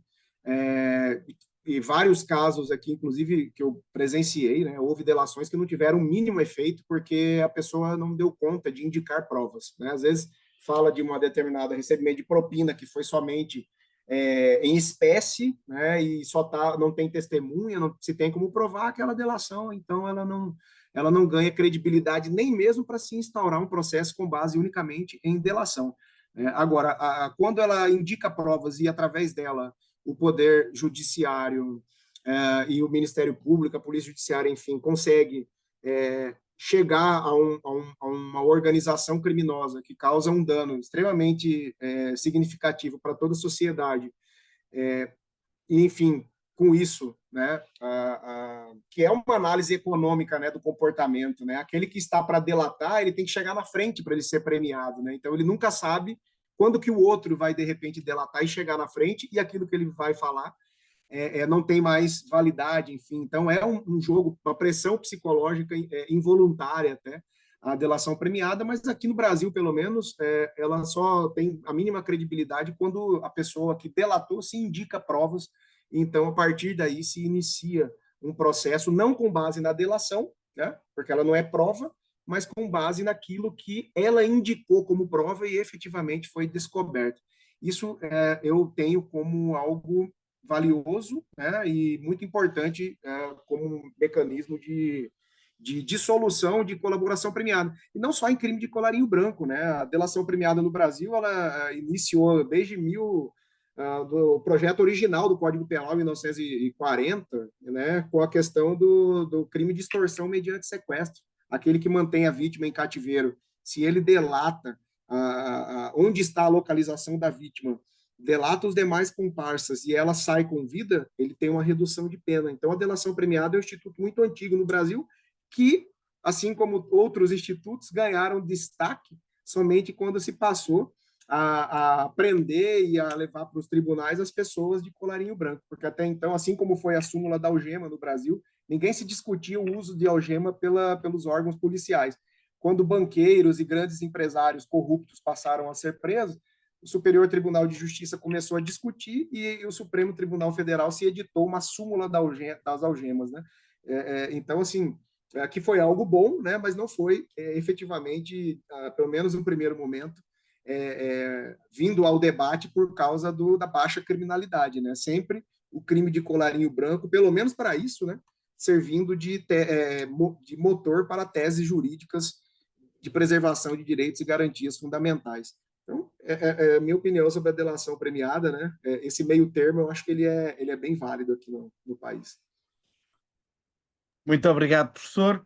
Ora bem, está neste momento desacompanhado dos seus companheiros de debate e por isso julgo, até porque julgo que o tema estará razoavelmente esgotado, julgo que estará na hora de devolver a palavra à doutora Carla Silva Cunha para encerrar este nosso debate, obviamente agradecendo pela minha parte a sua presença, assim como agradeço, embora já longe, ao Dr. Éder José e ao Dr. Paulo Saragossa da Mata, por terem, mais uma vez, participado nestas nossas iniciativas.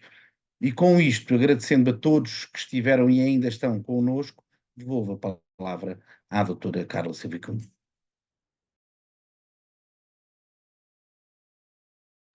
Agora sim, muito obrigada, doutor Silva Cordeiro, muito obrigada pela forma como conduziu este debate. Muito obrigada, doutor Fábio Campos, por ter estado connosco. Muito obrigada mais uma vez, doutor José Eduardo, do fundo do coração. Deixou-me aqui, deixou-me aqui numa situação de uma emotividade muito grande. Foi muito bom perceber esta sintonia em que estamos. Vamos terminar, mas antes temos necessariamente que agradecer aos nossos convidados especiais, senhores professores e senhores doutores Alberto de Sá e Melo, Luís Batista, Moreno Quitério, Tarcísio Nascimento, José Eduardo, Jonathan Quessongo, Januário Pedro Correia, Ricardo Serrano Vieira e, não menos importante, a doutora Beatriz Furtado. Outro agradecimento recheado de gratidão para os nossos oradores, doutores Paulo Saragossa da Mata, doutor Éder José e doutor Fábio Campos. Mais um agradecimento para todos aqueles que online estiveram connosco. Outro agradecimento também é devido aos associados da Associação de Direito Dr. António Cordeiro da Cunha, o que fazemos como sempre, e por todas as razões deste mundo e do outro, na pessoa do seu fundador e presidente honorário, Dr. António Cordeiro da Cunha. Informo ainda que todas as conferências organizadas pela Associação estão disponíveis no canal YouTube e na página de Facebook da Associação. Agradeço mais uma vez a presença de todos. Voltaremos a ver-nos em breve, já no próximo mês, já está tudo acertadíssimo. Votos de uma excelente noite, saúde. Obrigada. Obrigada, excelente noite. Obrigada. Obrigado. Obrigado. Obrigada. Obrigada, José Eduardo. Obrigada. E sempre Obrigado, lá. gente. Fiquei aqui, Obrigada. estamos juntos e alinhados. Um dia destes estou aí. Um dia destes volto. Está Tá. bem? Está bem. Tá bem. Obrigado. Obrigado. Tenho que ir a Angola, tenho que ir a Guiné novamente, tenho que ir ter com o Dr. Tarcísio. Olha, tenho aqui muita coisa para fazer. Estão todos no meu coração. Mas hoje as lágrimas vieram aos olhos. Fiquei mesmo aqui quase sem falar. E eu, que é uma coisa que faço todos os dias, que não me calo, não é? Mas fiquei efetivamente com o coraçãozinho aqui apertado. Muito obrigada a todos. Obrigada. Tchau, doutora. Obrigada, doutora Beatriz. Obrigada, dona Aleida. Obrigada, Ednilson André. Obrigado, Juliano. Obrigado, Pessoal Dias, também, que aqui está connosco. Muito obrigada a todos. Muito obrigada, Diana. Obrigada por ter estado connosco também. Muito obrigada aos associados da Associação de Direito que aqui estão presentes. E ao doutor Jorge Manuel Azevedo, que tem sempre uma paciência imensa e que nos está aqui a gerir a sala como ninguém.